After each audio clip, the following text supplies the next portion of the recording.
Baik Pak, ada pertanyaan Pak. Apakah dengan keunikan iman Kristen seperti itu, apakah itu memang memberikan ciri-ciri tertentu bagi para pengikutnya Pak, para orang Kristen? Apakah memang ada ciri-ciri tertentu bagi orang-orang Kristen itu Pak? Silakan. Ya, jadi mungkin boleh dikalimatkan begini.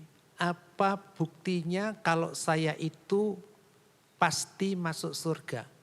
Pasti mendapatkan keselamatan. Itu pertanyaannya. Tadi kan Paulus katakan kami tahu kemah tempat kediaman kami dibongkar, Allah telah menyediakan. Orang modern selalu tanya, buktinya apa? Kalau kami diberi rumah, ada sertifikatnya. Ini sekarang buktinya apa? Jawabannya adalah Roh Kudus. Mari kita buka Efesus 1. Ayat yang ke-14. Tapi sebelumnya 13 kita baca dulu supaya nanti tuntas. Efesus 1, 13 dan 14. Efesus 1, 13, 14. Di dalam Dia kamu juga karena kamu telah mendengar firman kebenaran, yaitu Injil keselamatanmu. Di dalam Dia kamu juga ketika kamu percaya, dimeteraikan dengan Roh Kudus yang dijanjikannya itu. Ini kita pelajari dulu. Ketika kamu percaya dimeteraikannya dengan Roh Kudus yang dijanjikannya itu. Jadi pada saat kita percaya, kita distempel, dimeteraikan. Pengertian meterai itu distempel. Tandanya bahwa kita tuh miliknya Tuhan, miliknya Allah ya, yang menyelamatkan kita. Distempel dengan apa? Dengan dirinya sendiri, Roh Kudus. Menempel, ada tinggal dalam diri kita. Pekerjaan Roh Kudus itu menyertai, mendampingi, memberi kemampuan untuk bersaksi, macam-macam ya. Diberikan Roh Kudus. Lalu ayat 14 perhatikan. Roh Kudus itulah jaminan warisan kita sampai kita memperoleh penebusan yang menjadikan kita milik Allah untuk memuji kemuliaannya. Jadi di sini jaminan warisan kita sampai kita memperoleh penebusan yang menjadikan kita milik Allah. Kita belum menerima istilahnya itu keselamatan yang sempurna. Surganya itu belum kita terima. Tempat di surga itu belum kita terima. Kita diberikan Roh Kudus sebagai apa tadi? Jaminan. Bahasa Yunani jaminan itu arabon. Arabon. A-R-R-A-bon. Arabon. Arabon itu istilah Yunani untuk uang muka. Down payment. Voorskot. Persekot. Uang jadi, sakarpe istilahnya mau pakai apa. Ya itu jadi diberikan, kita beli barang, kita berikan uang jadi supaya barang itu dikirim kepada kita atau tidak dijual pada orang lain. Kita sudah diberi voorskot, uang muka, uang jadi, jaminan. Jaminannya enggak main-main, bukan sertifikat. Roh Kudus. Roh Kudusnya di mana? Dalam diri kita. Muncul pertanyaan berikutnya, logika berjalan lagi. Betulkah aku yang sudah percaya dimeteraikan dengan Roh Kudus? Mana buktinya ada Roh Kudus? Jawabannya Galatia 5, 22, 23. Kira-kira tahu enggak itu apa ya? Buah Roh Kudus. Ya. Jadi kita itu diberi Roh Kudus bekerja memperbaiki kita, memunculkan buah roh. Buah roh di situ contohnya 9. Tidak mungkin orang punya 9 itu semua sama baiknya. Ada yang kurang, ada yang wah. Misalnya sukacitanya luar biasa, tapi kesabarannya parah. Ya saya pakai ilustrasi. Ilustrasi itu kan sebagai penjelasan.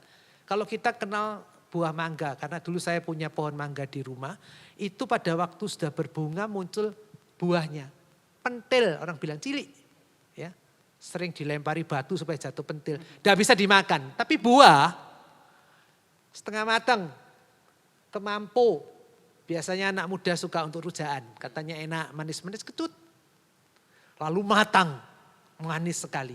Jadi ada, mungkin dia punya sukacitanya matang, tapi kesabarannya pentil. Penguasaan dirinya mungkin cuma kemampu setengah matang, tidak tahu. Tapi itu proses berjalan terus. Roh Kudus terus perbarui kita. Dan itu bukan karya kita. Kita melakukan hidup mau sukacita, menguasai diri. Tapi Roh Kudus kerjai terus, perbarui terus. Dari hari ke hari, terus menerus. Sampai kapan? Sampai kehidupan ini berakhir. Nah Kalau orang bertanya, apa pasti engkau diselamatkan? Apa cirinya engkau dapat kepastian keselamatan? Ada buah roh. Ada buah roh itu berarti ada pekerjaan roh. Dan roh itu adalah jaminan kita pasti masuk surga. Ya. Oke, kalau dibalik gimana Pak? Mungkin kita bisa lihat ada orang-orang yang kesehariannya kita kenal ya punya kasih, punya sukacita, damai sejahtera.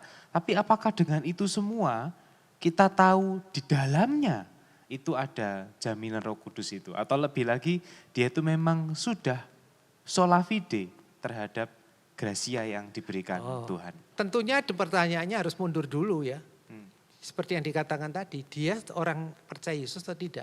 Kita tidak bicara orang yang bukan percaya Yesus. Orang yang percaya Yesus juga bisa melakukan kasih, bisa melakukan punya kesabaran, penguasaan diri, oke, tidak apa-apa.